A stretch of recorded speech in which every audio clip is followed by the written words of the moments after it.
চট্টগ্রামে শবে বরাত মানে মনে হয় ঈদের দিন। কেন? বলে শবে বরাত উপলক্ষে প্রত্যেকটা ঘরে ঘরে হালুয়া রুটি তৈরি করা হয়, ভালো খাবার, উন্নত মানের খাবার তৈরি করা হয়, মিসকিনদের ইয়েতিমদের খাবার খাওয়ানো হয়, মেহমানদেরকে মেহমানদারি করা হয়, এবং বিভিন্ন মাজারে গিয়ে এত চমৎকার করে লাইটিং এর ব্যবস্থা করা হয়।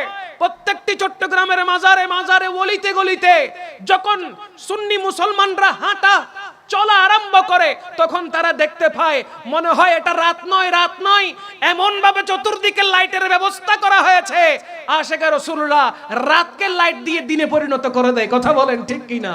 বিসমিল্লাহির রহমানির রহিম।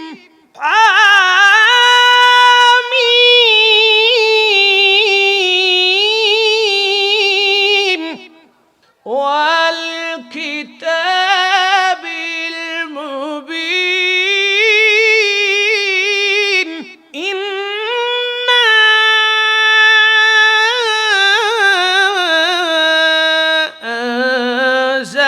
আনজালনাহু ফি লাইলাতিন মুবারাকাতিন ইন্না কুন্না মুনযিরিন। সুবহানাল্লাহ। কে বলছেন? বলেন না, বলেন না। কে বলছেন? আল্লাহ। সূরা দুখান, কোরআনুল কারীমের মধ্যে 114 সূরা আছে, তার মধ্যে 44 নম্বর 44 নম্বর সূরা। আল্লাহ পাক রব্বুল আলামিন জানাচ্ছেন আমার নবীর মাধ্যমে, হামিম আল্লাহু ওয়া রাসূলুহু আ'লামু। এর অর্থ কি, ব্যাখ্যা কি, তাফসীর কি, সব কিছু একমাত্র আল্লাহ এবং আল্লাহর হাবিব ছাড়া দ্বিতীয় আর কেউ জানে না। খুদ জিবরাইল আলাইহিস সালামও জানে না, যেগুলোকে বলা হয় হুরুফে মুকাত্তাআত।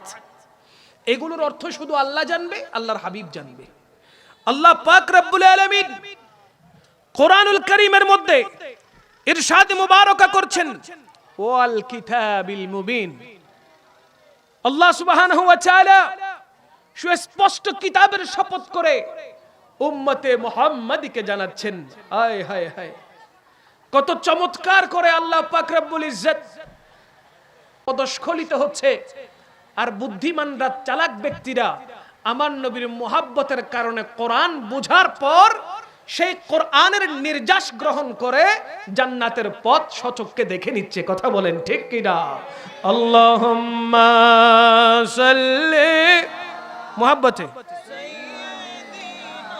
মাওলানা মুহাম্মদ ওয়া আলা আলি সাইয়্যিদিনা মাওলানা মুহাম্মদ।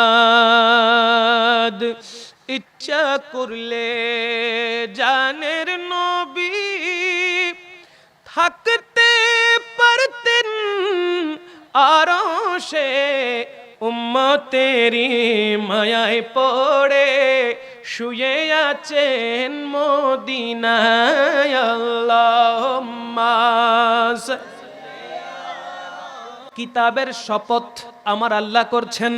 আল্লাহ বলতে লাগলেন, ইন্না নিশ্চয়ই আমি আনজালনাহু নাজিল করেছি, হু কোরআনকে নিশ্চয় আমি অবতীর্ণ করেছি, লাইলাতিম মুবারাকা বরকত মণ্ডিত রাত্রিতে আমি আল্লাহ এই কোরআনটাকে নাজিল করেছি। বলেন না সুবহানাল্লাহ। ইন্না কুন্না মুনযিরিন, নিশ্চয় আমি আল্লাহ হলাম সতর্ককারী। আল্লাহ পাক রব্বুল আলামিন পবিত্র রজনীতে, পবিত্র রাতে এই কোরআনুল কারীমটাকে অবতীর্ণ করেছেন। কোন রাত? কোরআনে বলা হচ্ছে লাইলাতিম মুবারাকা। হাদিসে মুবারাকার ভাষায় আমার নবী সরকারে পাক সাল্লাল্লাহু আলাইহি ওয়াসাল্লাম ইরশাদে মুবারাকা করেছেন, লাইলাতিম মুবারাকা মানে হলো লাইলাতুন নিসফে মিন শাবান। বলেন না সুবহানাল্লাহ। লাইলাতুন নিসফে মিন শাবান, যেটা আমরা বাঙালিরা শবে বরাত হিসেবে চিনি। কোন রাত?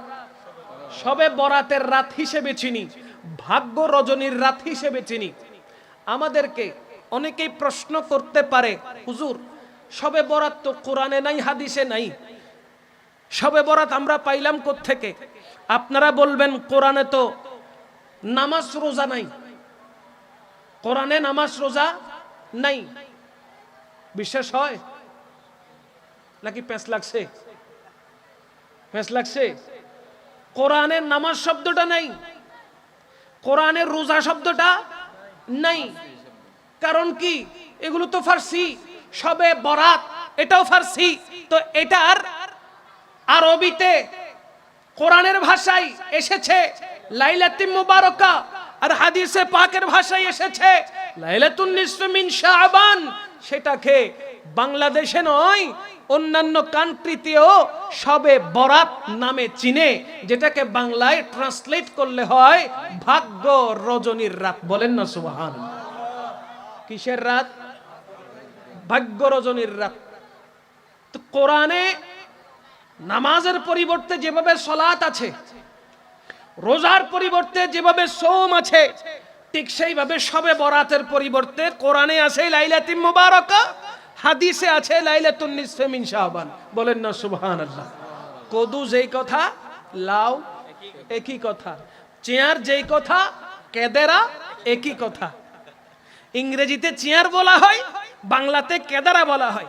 এক রিকশাওয়ালা ভাইকে বললাম, ভাই যাবেন নি? বলে কোথায় যাব? একটু বিশ্ববিদ্যালয় গেটে নেমে যাব। বলে যাইতাম না। দুই তিনটা রিকশা দেখলাম, যাব না যাব না যাব না। যখন বললাম যে ইউনিভার্সিটি যাবে, বলে হুজুর এটা না বলবেন ইউনিভার্সিটি, বিশ্ববিদ্যালয় বলছেন, এটা তো চিনতেছি না, ইউনিভার্সিটি বললে চিনবো। এখন কাউকে যদি বলা হয় ভাই একটা কেদারা নিয়ে আসেন, মাথা চুলকাবে। কেদারা মানে কি? যদি বলি কি সিয়ার নিয়ে আসেন, আরে ভাই সিয়ারের কথা না বলবেন, কেদারা কি বুঝতেছি? শব্দ দুই রকম অর্থ, বলেন না, শব্দ দুই রকম অর্থ এক। আল্লাহ কোরআনে বলেছে লাইলাতুল মুবারাকা, দয়াল নবীজি হাদিসে পাকে বলেছে লাইলাতুন নিসফি মিন শাবান। সেটা আমাদের প্রচলিত শব্দ হলো শবে বরাত। বলেন না সুবহানাল্লাহ। এই শবে বরাতে চট্টগ্রামের মধ্যে এক বিশাল আয়োজন হয়। কথা বলেন ঠিক না? যেগুলো বিভিন্ন জেলায়, বাংলাদেশের বিভিন্ন জেলায় দেখা যায় না। বাংলাদেশের বিভিন্ন জেলায় যখন সফর করি তখন দেখা যায় এশারের নামাজের পরে মুয়াজ্জিন সাহেব মসজিদে তালা মেরে দিচ্ছে। শবে বরাতে যখন চট্টগ্রামের বাইরে অন্যান্য জেলায়, উত্তরবঙ্গের দিকে বিশেষ করে যখন সফর হয়, সেখানে দেখি শবে বরাতের রাত্রিতে এশারের নামাজের পরে মুয়াজ্জিন সাহেব মসজিদে তালা মেরে দেয়। আর চট্টগ্রামে শবে বরাত মানে মনে হয় ঈদের দিন। কথা বলেন ঠিক কিনা?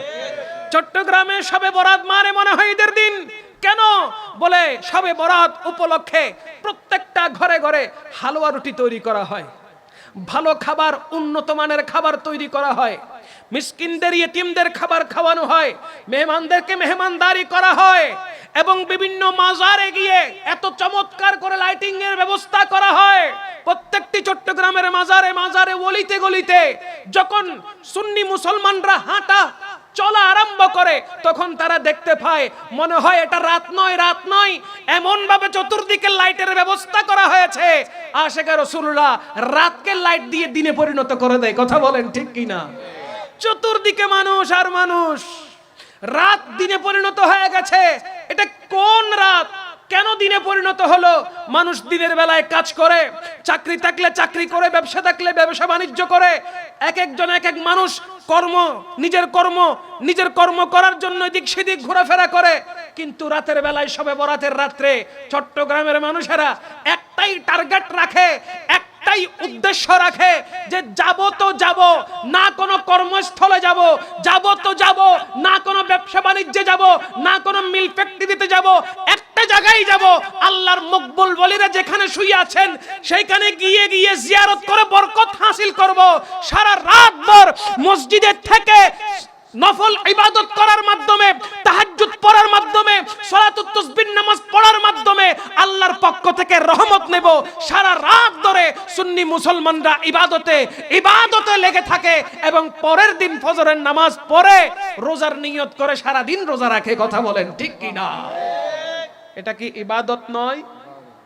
বলেন না। আল্লাহ কোরআনে বলেছেন فَمَنْ يَعْمَلْ مِثْقَالَ ذَرَّةٍ خَيْرًا يَرَهُ ওয়ামান ইয়ামাল মিসকালা যাররাতিন শাররান ইয়ারাহ। আল্লাহ সুবহানাহু ওয়া তাআলা কোরআনুল কারীমের মধ্যে ঘোষণা দিয়েছেন, কাল হাসরের ময়দানে প্রত্যেকটা মানুষকে তার আমলের যাররা যাররা পরিমাণ হিসাব দিতে হবে। যে নেক আমল করেছে তার সম্মুখে নেক আমলগুলো আল্লাহ পাক উপস্থাপন করবে, যে বদ আমল করেছে তার সামনে বদ আমলগুলো উপস্থাপন করা হবে, দেখানো হবে। আল্লাহ পাক রব্বুল ইজ্জত বলতে লাগলেন, নেক আমল, ভালো আমল, সৎ আমল, সহি আমল, নফল ইবাদত তোমরা যে যেভাবে পারো, যেই দিকে পারো, যেমন করে পারো, বেশি বেশি করে নফল ইবাদত করো, নফল নামাজ পড়ো, অনুকণা পরিমাণ হোক সেটাও ভালো কাজ করো। কেননা কাল হাসরের ময়দানে লক্ষ কোটি অগণিত মানুষের সামনে তোমার আমল নামাগুলো পেশ করা হবে। যেই বান্দার আমল নামা নেক হবে সেই বান্দা মুক্তি পেয়ে যাবে। কথা বলেন ঠিক কিনা? তো এই পবিত্র রজনীগুলোতে, এই পবিত্র রাতগুলোতে বান্দা যদি আমল করে, ইবাদত করে, তাহলে আল্লাহর পক্ষ থেকে কি গজব আসবে না রহমত আসবে? কথা বলেন না কেন? কোন মানুষকে খানা খাওয়ানো এটা ভালো না খারাপ? কোন মানুষকে খানা খাওয়ানো এটা ভালো না খারাপ? আল্লাহর রাসূল সাল্লাল্লাহু আলাইহি ওয়াসাল্লাম বলেছেন, অপরকে খানা খাওয়াও, আহার করাও। এখন আহার করানোটা যদি ভালো হয়, তো সবে বরাত উপলক্ষে আহার করানোটা খারাপ কোন যুক্তিতে হয় আমাকে বলেন? অনেকেই বলে সবে বরাত উপলক্ষে হালুয়া রুটি খাইও না, বাকি সারা জীবন খাও, অসুবিধা নাই। তো সবে বরাত কি হালুয়া রুটি হারাম নাকি? হ্যাঁ, সবে বরাতে কি হালুয়া রুটি হারাম? অন্য সময় জায়েজ হলে সবে বরাতে হারাম কেন হবে? তাহলে বোঝা গেল এটা হয়তো আকলের সমস্যা আছে, বুঝার দুষ্ত্রুটি আছে, আর নয়তো টাকার উপরে বিক্রি হয়ে গেছে। কথা বলেন না ঠিক কিনা? আমি যদি আমার কোন কর্মচারীকে মাসে 20 থেকে 30,000 টাকা দিয়ে রাখি, আমি যা বলি সে তা করবে, কারণ কি আমি তাকে স্যালারি দিচ্ছি, মাসে 50,000 টাকা তাকে স্যালারি দিচ্ছি, তো আমি যা বলবো সে তা করতে বাধ্য। ঠিক কিনা বলেন না? সেটা ভুল হোক, সেটা শুদ্ধ হোক, সে টাকার বিনিময়ে মাস গেলে যে বেতন পাচ্ছে, ওই মাস গেলে বেতনের কারণে আমি ভালো বললেও করে, খারাপ বললেও, কথা বলেন, ভালো বললেও করে, খারাপ বললেও করে।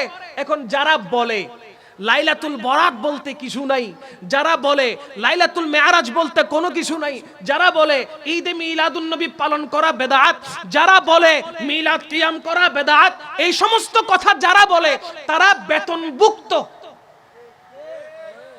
বুঝেন নাই? এই কথা যারা বলে তারা কি বেতন? কথা বলেন, বেতন এখন দিচ্ছে কারা? এই বেতনটা দিচ্ছে কারা? কারণ তাদেরকে তো একজন চালাচ্ছে। ঠিক কিনা বলেন না? মাস গেলে তাদের ব্যাংকের অ্যাকাউন্টে 5 লাখ করে ঢুকে যাচ্ছে, 10 লাখ করে ঢুকে যাচ্ছে রেঞ্জ অনুযায়ী।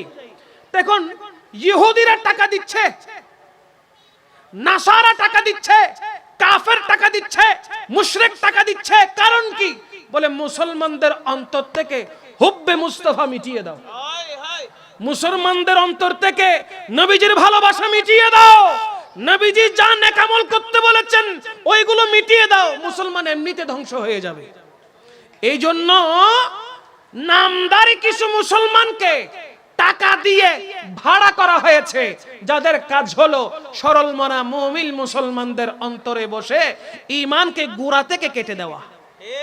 কথা বলেন না ঠিক কিনা? এই জন্য যত নেক আমল আছে তারা বলে করার দরকার নাই।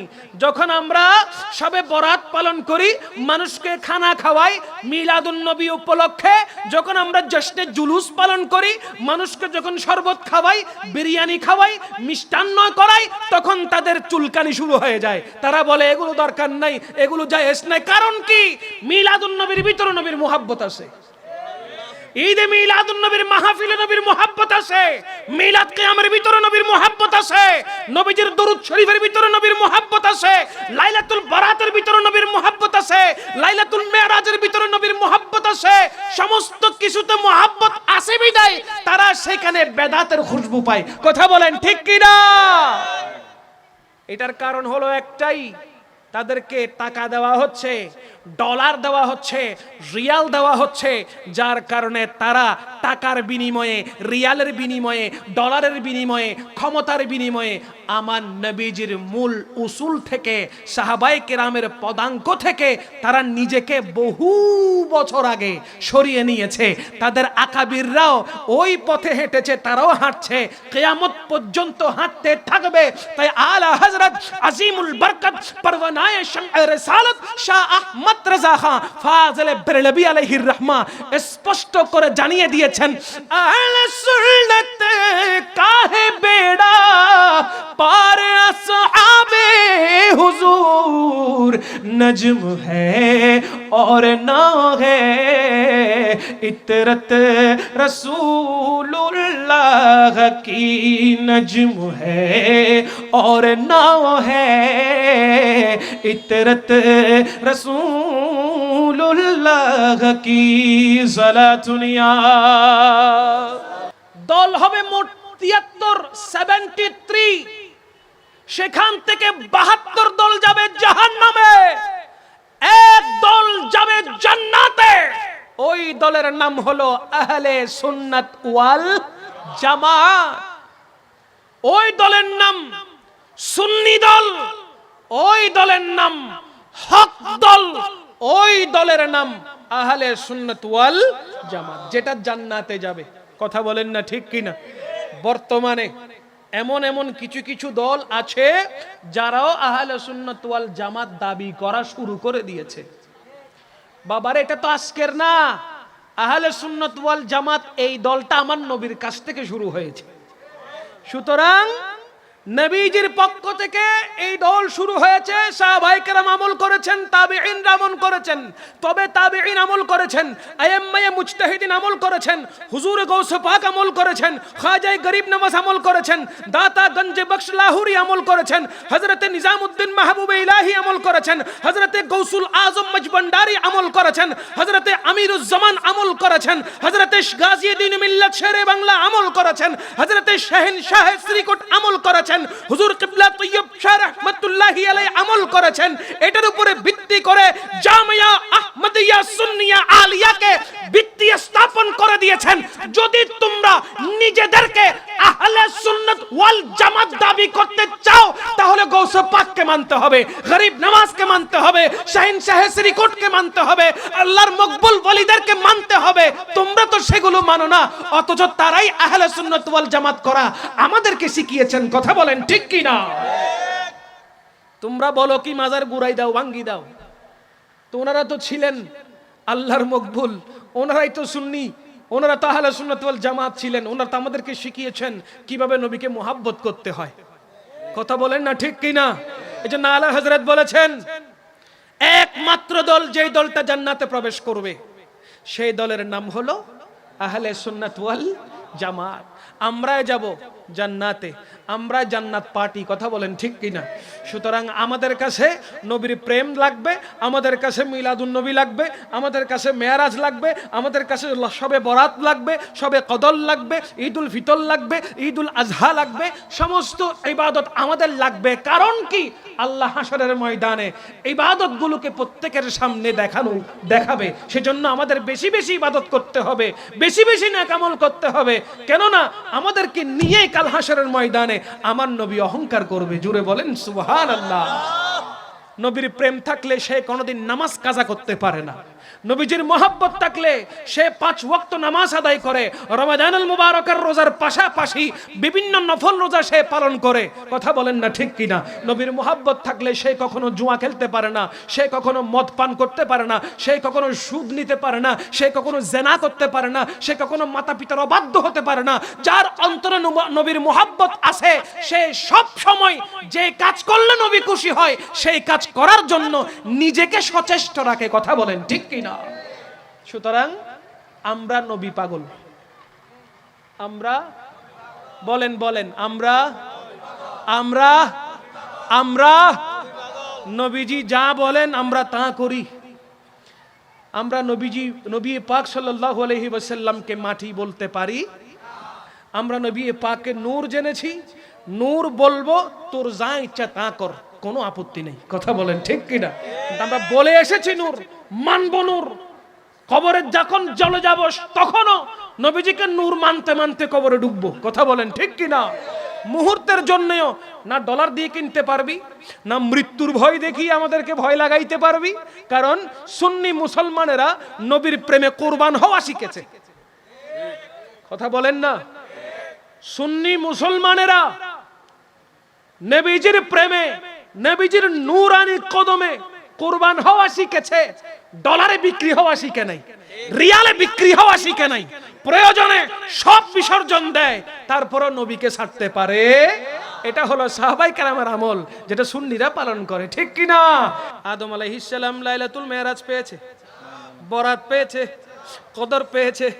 শুধু আদম আলাইহিস সালাম নয়, আদম আলাইহিস সালাতু ওয়াস সালাম থেকে ঈসা রূহুল্লাহ পর্যন্ত কোন নবীর বেলায় আল্লাহ পাক রব্বুল আলামিন না লাইলাতুল মেরাজ দিয়েছেন, না লাইলাতুল বরাত দিয়েছেন, না লাইলাতুল কদর দিয়েছেন, না ঈদুল ফিতরের রাত দিয়েছেন, না ঈদুল আজহার রাত দিয়েছেন, না আরাফাতের ময়দান দিয়েছেন। না রে না, কাউকে কোনো কিছু দেন নাই।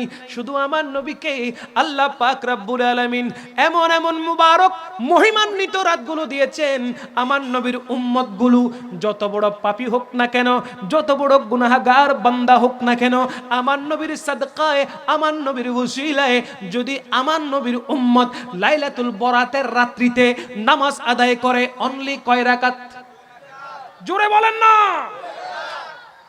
মাগরিবের নামাজের পর হোক, ইশারের নামাজের পর হোক, সবে বরাতের রাত্রিতে যদি 2 রাকাত নামাজ আদায় করে, ওই বান্দা আল্লাহর দরবারে যদি ফরিয়াদ করে, বারি ইলাহি বড় মুবারক রাত পেয়েছি, নবীজি না হলে আমরা নবীর উম্মত হতে পারতাম না, নবী না হলে লাইলাতুল বরাত পেতাম না, নবী না হলে লাইলাতুল বরাত পেতাম না, নবী না হলে লাইলাতুল কদর পেতাম না। বারিলাহি, ওগো পরওয়ারদিগারে আলম, আমার নবীর কারণে যখন লাইলাতুল বরাত পেয়ে গেলাম, তোমার দরবারে তওবা করছি আল্লাহ, তোমার দরবারে ফরিয়াদ করছি, এই লাইলাতুল বরাতের রাত্রির ওসিলায়, মহিমান্বিত রাতের সাদকায়ে, ভাগ্য রজনীর রাতের ওসিলায় আল্লাহ তুমি আমার জীবনের সমস্ত গুনাহ খাতা মাফ করে দাও।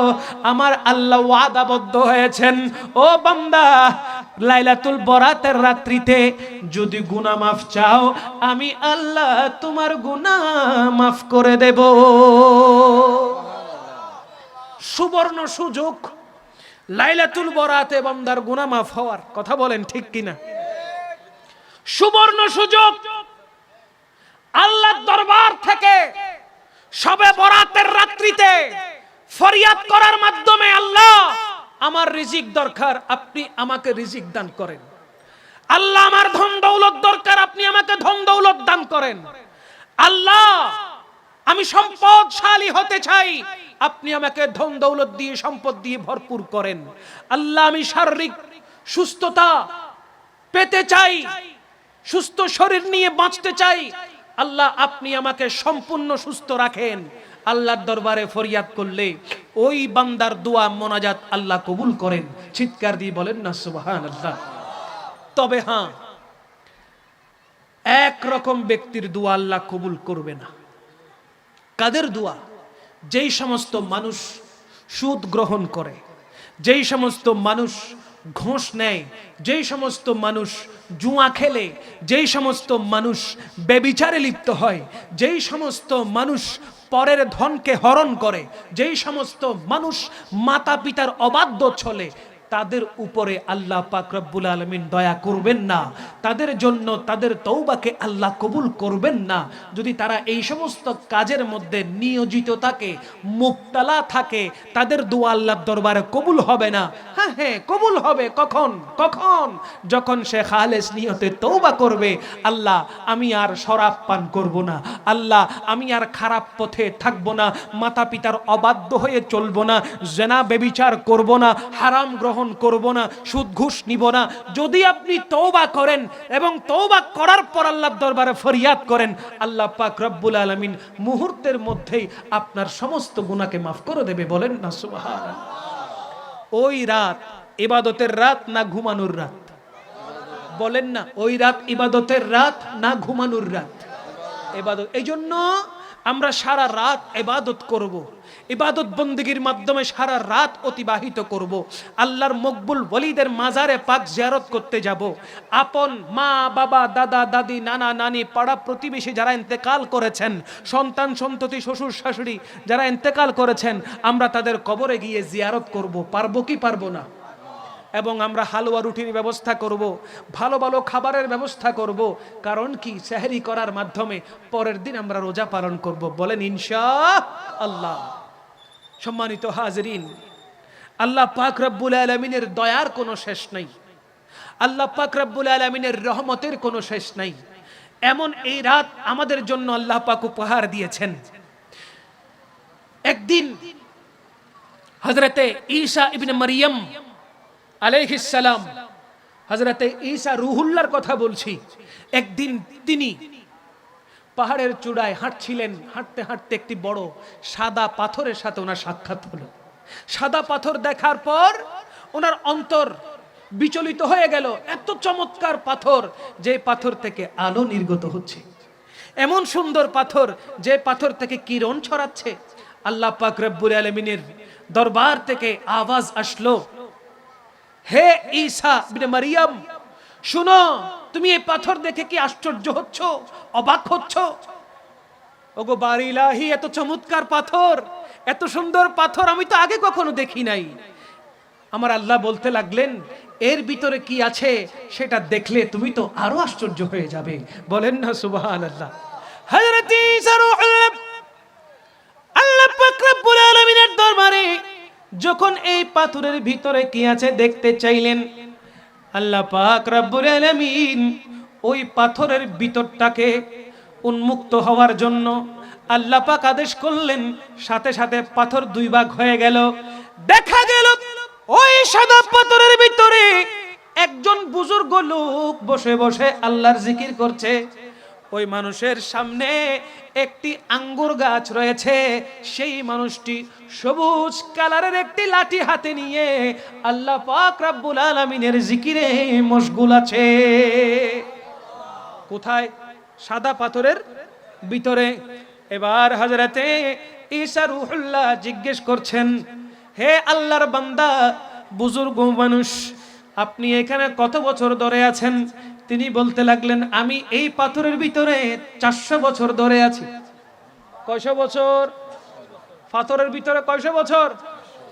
হে ঈসা রূহুল্লাহ, এই পাথরের ভিতরে 400 বছর ধরে আমি অবস্থান করছি। এই পাথরের মধ্যে থেকে আমি আল্লাহর জিকির করছি, আমি আল্লাহর ওয়াহদানিয়তের কথা বলছি, আল্লাহর তাজকিরা করছি। আমার ক্ষুধা লাগলে এই আঙ্গুর ফল থেকে অটোমেটিক আঙ্গুর বের হয়। বলেন না সুবহান। এই গাছ থেকে অটোমেটিক আঙ্গুর বের হয়। আমি আঙ্গুরগুলো ভক্ষণ করে আমার ক্ষুধা নিবারণ করি। আল্লাহ পাক রব্বুল আলামিন আমাকে 400 বছর পর্যন্ত পাথরের ভিতরে রেখেছেন জিন্দা অবস্থায়। এখন হযরত ঈসা রূহুল্লাহ আল্লাহর দরবারে ফরিয়াদ করলেন, বাড়ি ইলাহি, এর চাইতে মনে হয় সম্মানী ব্যক্তি আর কেউ হতে পারে না। আপনি তার উপর মনে হয় বেশি রাজি হয়েছেন, খুশি হয়েছেন, অডেল সওয়াব আপনি তাকে দিয়েছেন। আমার আল্লাহ রব্বুল আলামিন বলতে লাগলো, হে ঈসা রূহুল্লাহ, শুনো শুনো, আমার নবী, আখরি নবী, সরকারে দো আলম নূরে মুজাসসাম হযরত মুহাম্মদুর রাসূলুল্লাহ সাল্লাল্লাহু তাআলা আলাইহি ওয়াসাল্লাম, আমার নবীর উম্মত, যেই উম্মত শবে বরাতের রাত্রিতে যদি 2 রাকাত নফল নামাজ পড়ে, আমার নবীর উম্মত শবে বরাতের রাত্রিতে যদি 2 রাকাত নফল নামাজ পড়ে, 400 বছর ধরে যে ব্যক্তি পাথরের ভিতরে আমি আল্লাহর জিকির করছে, 400 বছরের চাইতেও বেশি আফজল ইবাদত হবে 2 রাকাত শবে বরাতের নামাজ। তাহলে পুরা রাত আমরা ইবাদত বন্দেগীর মধ্যে কাটাবো ইনশাআল্লাহ। বলেন পুরা রাত আমরা ইবাদত বন্দেগীর মধ্যে কাটাবো, আল্লাহর দরবারে ফরিয়াদ করব, আল্লাহকে বলবো আল্লাহ আমার গুনাহ মাফ করো, আমার মার গুনাহ মাফ করো, আমার বাবার গুনাহ মাফ করো, দাদা দাদি নানা নানির গুনাহ মাফ করো, স্ত্রীর গুনাহ মাফ করো, সন্তানদের সন্ততির গুনাহ মাফ করো, নিকটবর্তী দূরবর্তী আত্মীয় স্বজনের গুনাহ মাফ করো, মুহাব্বত করনে ওয়ালাদের গুনাহকে মাফ করো। মুমিন মুসলিম বান্দা বান্দিনীর গুনাহ তুমি আল্লাহ মাফ করো। আল্লাহ পাক রব্বুল আলামিন যখন আপনি এইভাবে দোয়া করতে থাকবেন, আল্লাহ পাক রব্বুল আলামিন আপনার উপর খুশি হয়ে আপনার জীবনের গুনাহকে মাফ করে দিবে। তাহলে এত সুন্দর রাত পেয়ে আমরা কি হাতছাড়া করব? এত সুন্দর রাত পেয়ে আমরা কি হেলাই কাটিয়ে দিব, আড্ডাবাজি করে কাটিয়ে দিব? তবে ওই রাত্রিতে আপনারা যারা ছোট ছোট বাচ্চা আছেন তাদেরকে খেয়াল করবেন তারা যেন আতশবাতি না ফুটায়। সবে বরাত উপলক্ষে গোলা বারুদ এনে যেন না ফুটায়। সবে বরাত উপলক্ষে তারা ইবাদত করবে, তাদেরকে ধরে মসজিদে নিয়ে যাবেন, তাদেরকে শিখাবেন কিভাবে ইবাদত করতে হয়, সারা রাত জেগে থাকতে হয় কিভাবে, জিকির আজকার কিভাবে কি করতে হয়।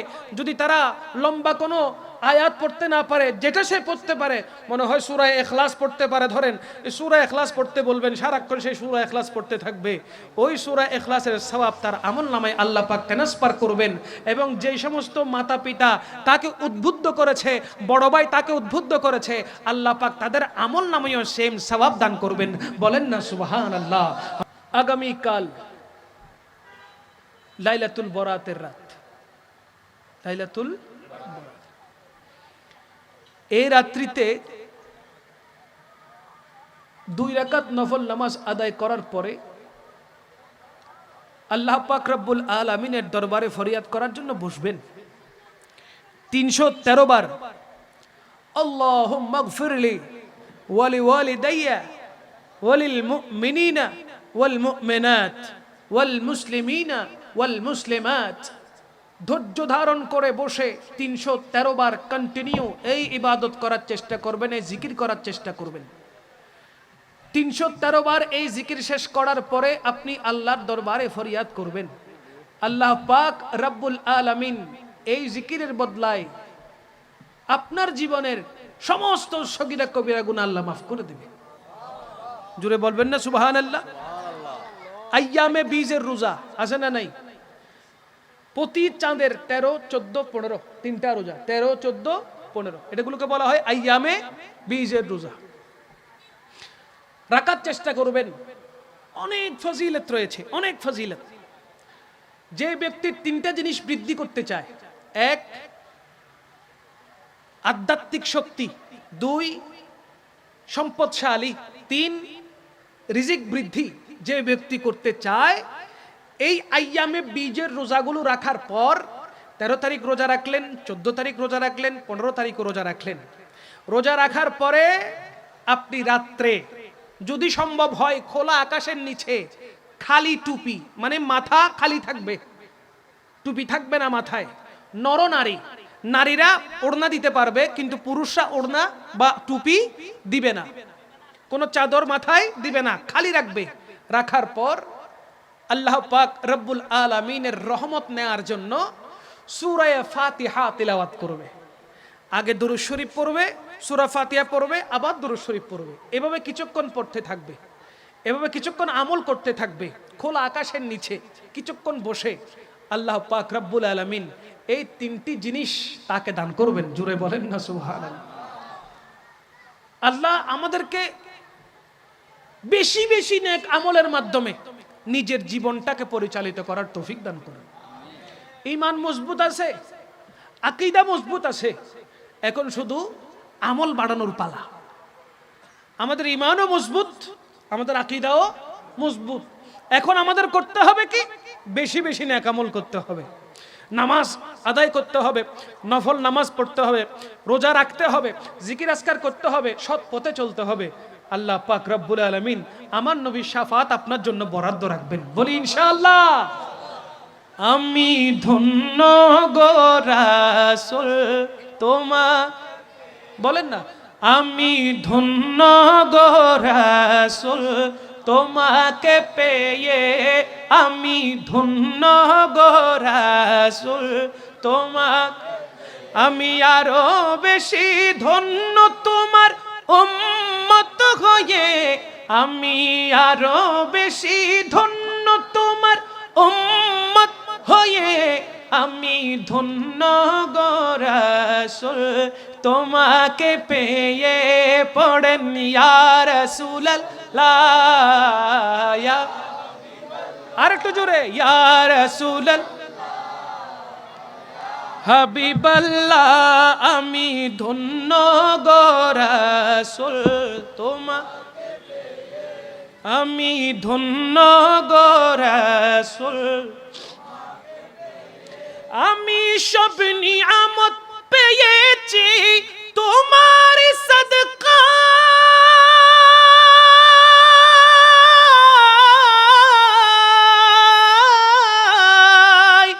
আমি সব নিয়ামত পেয়েছি তোমার সদকায়, তাই তো আমি আল্লাহর পরে তোমার গুণ গাই, তোমার গুণ গাই, তোমার গুণ গাই।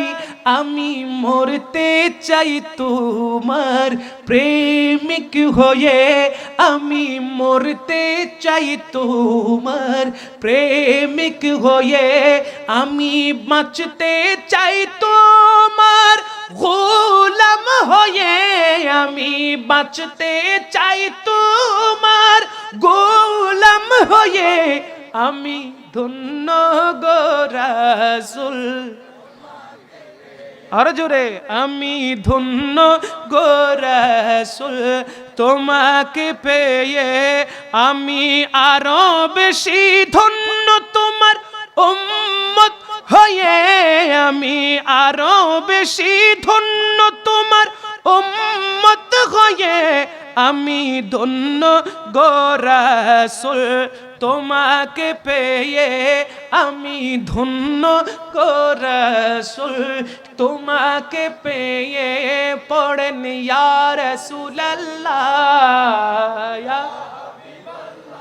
আরো জুড়ে, ইয়া রাসূলুল্লাহ ইয়া হাবিবাল্লাহ, আমি ধন্য গো রাসূল। বলেন না সুবহানাল্লাহ। কত নবী চেয়েছে আমার নবীর উম্মত হয়ে দুনিয়াতে আসতে, সে জায়গায় আল্লাহ আমাদেরকে দয়াল নবীর উম্মত বানিয়েছেন।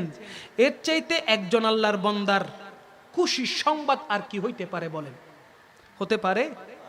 কিন্তু অনেক অভাগা উম্মত আছে যারা উম্মত হওয়ার পরেও ভালো উম্মতের সার্টিফিকেট পাচ্ছে না, পাবে না। তারা কারা? যারা আমার নবীর শানে গুস্তাখি করে, বেয়াদবি করে।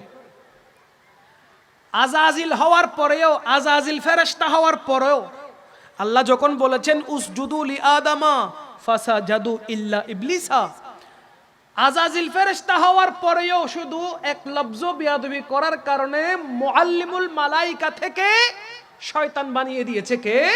আল্লাহ। ওই আজাজিলকে শয়তান বানিয়ে দিয়েছে শুধু বেয়াদবি করার কারণে। তো যারা আমার নবীর শানে গুস্তাখি করে, বেয়াদবি করে, তাদেরকে কি আল্লাহ ছেড়েছিল? বলেন না, ছেড়েছিল? ছাড়ে নাই। তো তোমাকে ছাড়বে কোত্থেকে? যেখানে আল্লাহ বলেছেন তাব্বাত ইয়াদা আবি লাহাব, হে আবু লাহাব তোর উভয় হাত ধ্বংস হয়ে যাক। যেখানে আবু লাহাবকে আল্লাহ পাক ছাড় দেন নাই, তো তুমি আমার রাসূল পাক সাল্লাল্লাহু আলাইহি ওয়াসাল্লামের শানে বারংবার যে বেয়াদবি গুস্তাখি করছো, তুমি মনে করছো তুমি বড় সেলিব্রিটি হয়ে গেছো। আরে না, আল্লাহ পাক রব্বুল আলামিন শয়তানের চাইতে তখন বড় সেলিব্রিটি কেউ ছিল না, কিন্তু ধাক্কা দিয়ে বের করে দেওয়া হয়েছে জান্নাত থেকে। সুতরাং তোমাকেও জাহান্নামের ঠিকানা দিতে বেশিক্ষণ দেরি হবে না। গুস্তাখে রাসূল, নবীর দুশমন যারা, তাদেরকে আল্লাহ পছন্দ করে না। নবীর দুশমন যারা, তাদের উপর আল্লাহর রহমত নাজিল হয় না। এই জন্য সুবর্ণ সুযোগ হচ্ছে বুঝার পর কান্নাকাটি করে তওবা করো, যদি আল্লাহ রহমত করে মাফও করে দিতে পারে। কিন্তু হায়াত ফুরাই গেলে, দুনিয়া থেকে চলে গেলে, তখন কাফের অবস্থায় দুনিয়া থেকে যেতে হবে। কথা বলেন ঠিক কিনা? যেমন রসুল করিম সাল্লাল্লাহু আলাইহি ওয়াসাল্লামকে সিক্স প্যাক বলা এটা বিয়াদবির শামিল। রসুল করিম সাল্লাল্লাহু আলাইহি ওয়াসাল্লামকে তুহমত দেওয়া, অপবাদ দেওয়া যে আল্লাহর রসুল সাল্লাল্লাহু আলাইহি ওয়াসাল্লাম কাউবয় ছিলেন, রাখাল ছিলেন, জুড়ে বলেন না নাউজুবিল্লাহ। আল্লাহ পাক রব্বুল ইজ্জত কোরআনুল কারীমের মধ্যে কিন্তু স্পষ্ট ঘোষণা করেছেন, ইয়া আইয়ুহাল্লাযীনা আমানু লা তাকুলু রাঈনা ওয়া কুলু উনজুরনা। আল্লাহ পাক কোরআনুল কারীমে ঘোষণা করে দিয়েছেন আজ থেকে 1450 বছর আগে, হে ঈমানদারগণ, তোমরা আমার নবীকে রাঈনা বলে ডেকো না, ওয়া কুলু বরঞ্চ বলো উনজুরনা, ইয়া রাসূলুল্লাহ আপনি আমাদের দিকে রহমতের দৃষ্টিপাত করুন। জুড়ে বলেন না সুবহানাল্লাহ। যেই শব্দ আল্লাহ কোরআন থেকে রহিত করে দিয়েছেন, ডিলিট করে দিয়েছেন, সেই শব্দ আজ 1450 বছর পরে 2025 সালে এসে তুমি আবার মাইকে এসে সোশ্যাল মিডিয়াতে এসে হাজার হাজার জনতার সামনে আমার নবীকে কাউবয় বলার দুঃসাহস করো কোত্থেকে? কথা বলেন ঠিক কি না? আজ যদি ফারুকে আজমের জামানা থাকতো তাহলে ওই রকম গুস্তাখে রাসূলের গর্দান অনেক আগে উড়ে যেত। কথা বলেন ঠিক কি না? কেননা হাদিসে মুবারকা ইরশাদ হচ্ছে, মান সাব্বা নবিয়্যান ফাকতুলুহু, যেই ব্যক্তি আমার নবীর শানে বিয়াদবি করে, গুস্তাখি করে, তার শাস্তি একটাই, সেটা হলো মৃত্যুদণ্ড। চিৎকার দিয়ে বলেন ঠিক কি না? এখন তুহমত দেওয়া হচ্ছে, অপবাদ দেওয়া হচ্ছে। কেমন অপবাদ?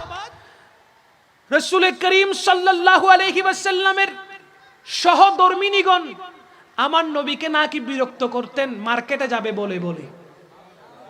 এত আসতে বললেন? আমার নবীকে নাকি বিরক্ত করতেন কিভাবে? আমাকে শপিং করাইতে নিয়ে যেতে হবে, মার্কেট নিয়ে যেতে হবে। হুজুর করিম সাল্লাল্লাহু আলাইহি ওয়াসাল্লামের সহধর্মিনীগণ, মুমিনদের মাগণ চতুর্দিক থেকে নাকি পাকড়াও করতেন, ঘিরে ধরতেন, এ কথা বলতেন যে আমাদেরকে মার্কেট শপিং করাইতে হবে। আমার নবী নাকি তাদের উপর রাগান্বিত অবস্থায় বলতেন, বেশি কথা বললে তোমাদেরকে তালাক দিয়ে দিব। জুড়ে বলেন না নাউজুবিল্লাহ। আচ্ছা, আমার নবী রহমতুল লিল আলামিনের ব্যাপারে আল্লাহ কি কোরআনে বলেন নাই, ইন্নাকা লা আলা খুলুকিন আযীম? ইন্নাকা লা আলা খুলুকিন আযীম বলেছেন।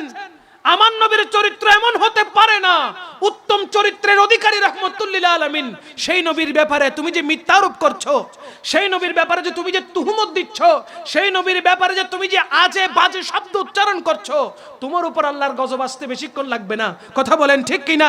আমার নবী দো জাহানের কামলিওয়ালা বাদশাহ নবী, হুজুরে পুরনুর সরকারে দো আলম নূরে মুজাসসাম হযরতে মুহাম্মদুর রাসূলুল্লাহ সাল্লাল্লাহু আলাইহি ওয়াসাল্লাম ইরশাদে মুবারাকা করছেন, মান কাযাবা আলাইয়া ফালইয়াতাবাওয়া মাকআদাহু মিনান নারি। আমার নবী পাক সাল্লাল্লাহু আলাইহি ওয়াসাল্লাম বলতে লাগলেন, যে ব্যক্তি আমার নামে মিথ্যা বলবে তার আবাস স্থল হবে একমাত্র জাহান্নাম। আমার নবীর শানে যে মিথ্যা আরোপ করে তার ঠিকানা কোথায়? বলেন তার ঠিকানা কোথায়?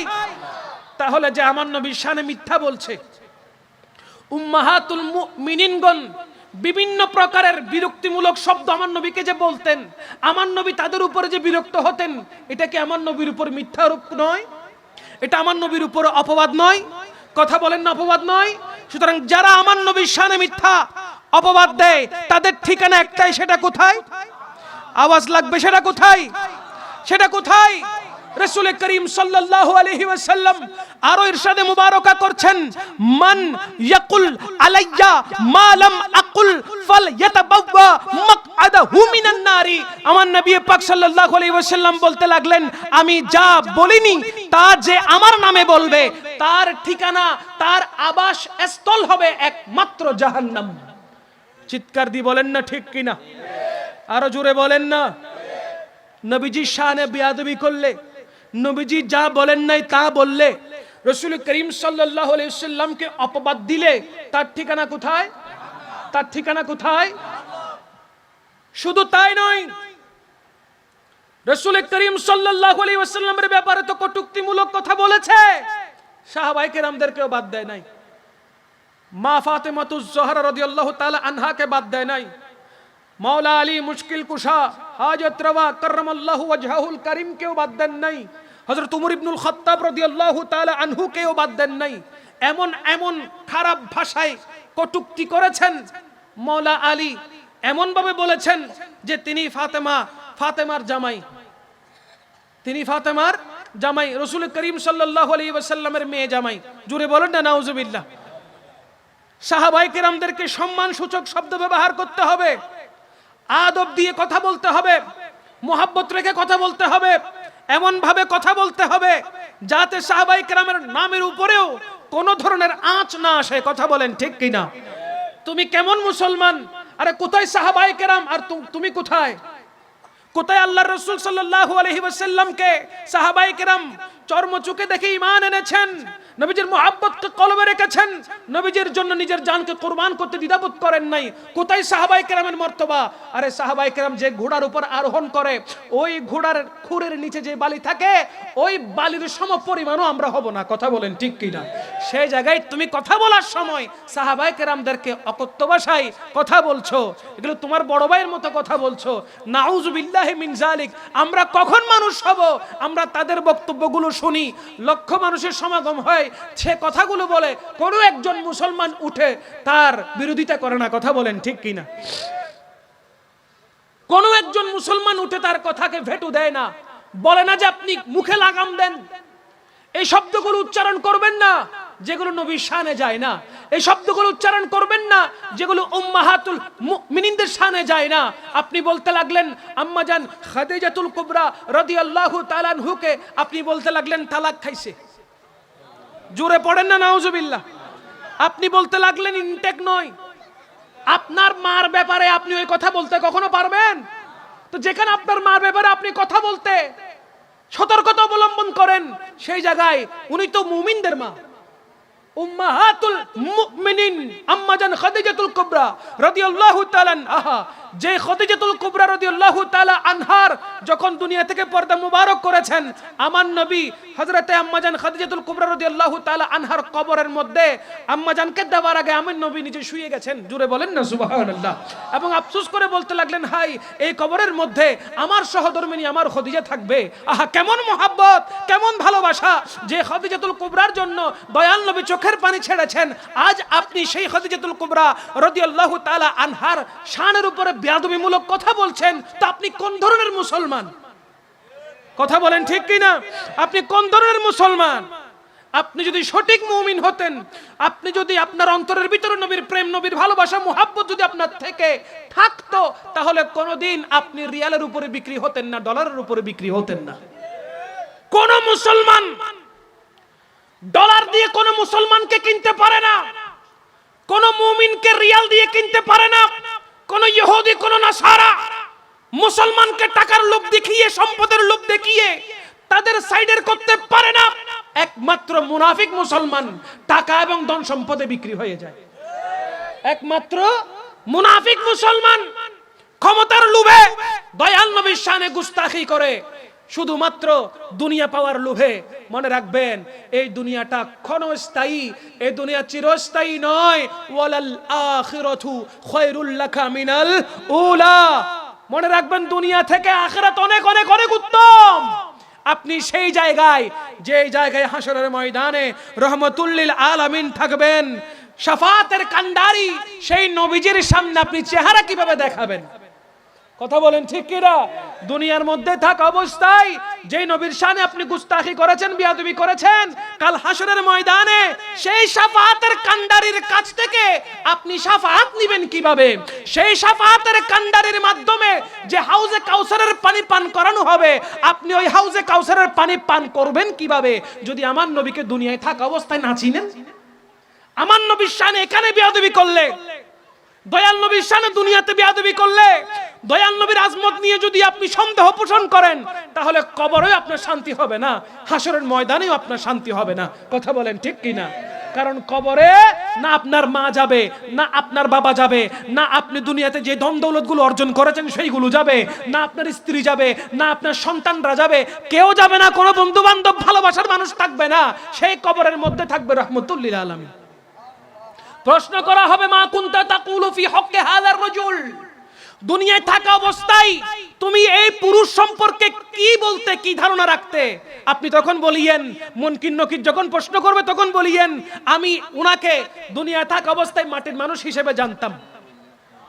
তখন কি ফেরেশতারা বলবে, আহারে বড় নেককার মানুষ আসছে, ঠান্ডা খাইবা না গরম খাইবা জিজ্ঞেস করবে? কথা বলেন না করবে মায়ের লগে সিন্নি বানাই ফেলে দুনিয়াত মিদ্দি সিন্নিরে বেদাত হদ দে আর নবীরে যাইয়েরে যদি খবরত হস এবার দুনিয়ার তা অবস্থা তাই মেডি হিসেবে মানতাম বাড়ির লগে খবরত সিন্নি বানাই ফেলে কথা হন ঠিক কিনা আজি এই দুনিয়ার মিদ্দি সবে বরাতর তবুরু করে সিন্নি রে তবুরু করে বেদাত গরর মায়ের শুনে তুই যাতে সিন্নি হয়ে যাবি এতে বেদাত হোস কথা হন ঠিক কিনা আল্লাহ আমাদেরকে বুঝার তৌফিক দান করুক জোরে বলেন আমিন কবরে হাসরে পুলসিরাতে হাউজে কাউসারের পানি যিনি পান করাবেন তিনি রাহমাতুল লিল আলামিন সব সময় যিনি আপনার আমার পাশে থাকবেন তিনি রাহমাতুল লিল আলামিন চিৎকার দিয়ে বলেন সুবহানাল্লাহ।